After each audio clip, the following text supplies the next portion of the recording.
ബി.ജെ.പിയുടെ അടിവേരിളക്കി RSS കോൺഗ്രസിനൊപ്പം. കാലാകാലങ്ങളായി കോൺഗ്രസ് ഉയർത്തുന്ന കാര്യത്തിൽ കോൺഗ്രസിന് പച്ചക്കൊടി വീശിക്കൊണ്ടാണ് ആർ.എസ്.എസ് കളം നിറയുന്നത്.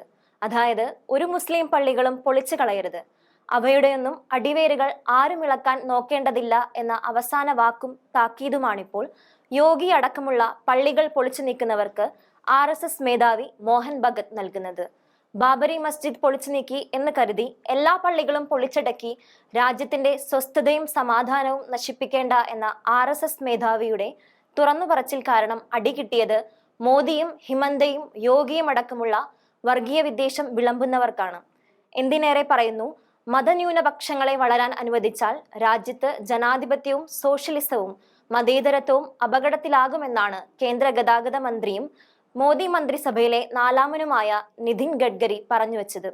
അതിന് തൊട്ടു പിന്നാലെയാണിപ്പോൾ ആർ.എസ്.എസ് നേതാവ് കനത്തിൽ ഒന്ന് കൊടുത്തത്. പള്ളികളും മുസ്ലിംകളുടെ കെട്ടിടങ്ങളും പൊളിച്ചു നീക്കുന്നതിനെതിരെ യോഗിക്കെതിരെ സുപ്രീം കോടതി പോലും ആഞ്ഞടിച്ചിരുന്നു. പക്ഷേ അതൊന്നും ചെവികൊള്ളാതെയാണ് യോഗി സംഭാൽ അടക്കമുള്ള ഇടങ്ങളിൽ വീണ്ടും സർവേക്ക് ആളെ വിട്ടത്. ഇതോടെ സംഘർഷത്തിൽ കൊല്ലപ്പെട്ടത് 5 പേരാണ്. ഇത്തരത്തിൽ രാജ്യത്തെ സകല സമാധാനവും നഷ്ടപ്പെടുന്ന വേളയിലാണ് മോഹൻ ഭാഗവതിന്റെ തുറന്നുപറച്ചിൽ. രാമക്ഷേത്രത്തിന് സമാനമായ തർക്കം എല്ലായിടത്തും ഉയർത്തേണ്ടെന്ന് തന്നെയാണ് ആർ.എസ്.എസ് മേധാവി മോഹൻ ഭാഗവത് പറഞ്ഞുവെച്ചത്. ഇത്തരമൊരു ട്രെൻഡ് അംഗീകരിക്കാനാവില്ലെന്നും ഭാഗവത് കൂട്ടിച്ചേർക്കുകയും ചെയ്തു. വിവിധ വിശ്വാസങ്ങളും പ്രത്യയ ശാസ്ത്രങ്ങളും ഐക്യത്തോടെ നിലനിൽക്കുന്ന പ്രദേശത്തിന് ഉദാഹരണമാണ് ഇന്ത്യയെന്നും ഭാഗവത് പറഞ്ഞു. പൂനെയിൽ വിശ്വഗുരു ഭാരത് എന്ന പരിപാടിയുടെ ഭാഗമായി നടത്തിയ പ്രസംഗത്തിലാണ് ആർ.എസ്.എസ് മേധാവിയുടെ ഞെട്ടിക്കുന്ന പ്രതികരണം. മുമ്പുണ്ടായ തെറ്റുകളിൽ നിന്ന് പഠിച്ച് ലോകത്തിന് തന്നെ മാതൃകയാവുന്ന ഒരു രാജ്യമാക്കി ഇന്ത്യയെ മാറ്റണം. രാമക്ഷേത്രം വിശ്വാസത്തിന്റെ പ്രശ്നമായാണ് ഹിന്ദുക്കൾ കണ്ടത്.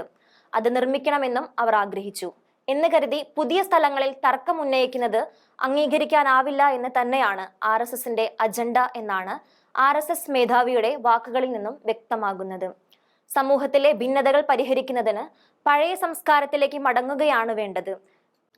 തീവ്രവാദം, ആക്രമണാത്മകത, ബലപ്രയോഗം, മറ്റുള്ളവരുടെ ദൈവങ്ങളെ അപമാനിക്കൽ എന്നിവയൊന്നും നമ്മുടെ സംസ്കാരത്തിന്റെ ഭാഗമല്ല.